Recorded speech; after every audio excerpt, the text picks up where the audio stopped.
থাকতাম সূর্য সেন হলে। তো আমার রুমের এক বড় ভাই ছিলেন, তার নাম তানভীর। তিনি ঢাকা বিশ্ববিদ্যালয়ের যিনি অধ্যাপক ছিলেন, নাজমুল আহসান কলিমুল্লাহ স্যার, সকলে হয়তো চিনেন, এখন তিনি কারাগারে আছেন।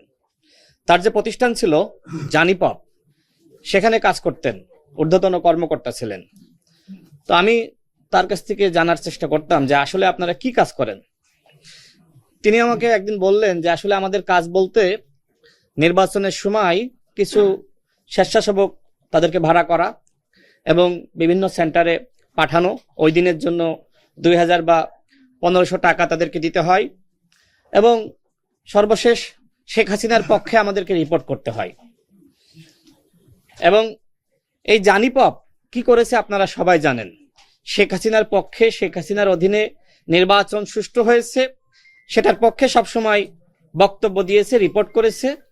আমি এই প্রসঙ্গ আসলে কেন টানলাম, আমরা দেখেছি যে বিশ্ব বাটপার আবেদ আলী, আমি আপনাদের একজন যিনি সদস্য ভাইয়ের কাছে জিজ্ঞেস করছিলাম যে আবেদ আলী আজকে এখানে আছে কিনা। তো তিনি আমাকে কনফার্ম করলেন যে না, আবেদ আলী, তিনি আওয়ামী লীগের দোসর ছিলেন, আবেদ আলী এখানে নাই। তবে আবেদ আলীর মতন কেউ আছে কিনা সেই প্রশ্ন আমি আপনাদের কাছে রাখছি, কারণ আবেদ আলী তো বাংলাদেশে একজন ছিল না। আমরা দেখেছি যে ওই সময় যে প্রতিষ্ঠানগুলো রিপোর্ট করেছে এরা অধিকাংশই ছিল আবেদ আলী। তো সেই আবেদ আলীদের মাধ্যমে কি আবার আমরা কোনো পর্যবেক্ষণ চাই না। এই জন্য আপনাদের প্রতি আমাদের আহ্বান থাকবে যে আপনারা আপনাদের এই সংগঠনে কোনো আবেদ আলীকে আশ্রয় দিবেন না।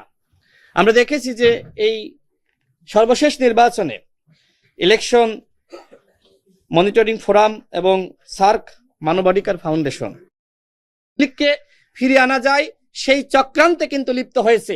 এবং এইটা শুধুমাত্র আমাদের এই দেশীয় আওয়ামী লীগের প্ল্যান না, এটা ভারতের প্ল্যান, যে স্বতন্ত্র নামে 300 আসনে আওয়ামী লীগের নেতারা নির্বাচনে অংশ নিবে এবং নির্বাচনটা বানচাল করবে। আগামী নির্বাচন বানচাল হোক, সেটি নিশ্চয়ই আমরা কেউ চাই না। সুতরাং আগামী নির্বাচনে ডামি মামি স্বতন্ত্র কোনোভাবেই আওয়ামী লীগের পদধারী নেতারা অংশ নিতে পারবে না। সেই বিষয়ে আপনাদের সকলকে সোচ্চার থাকার আহ্বান জানিয়ে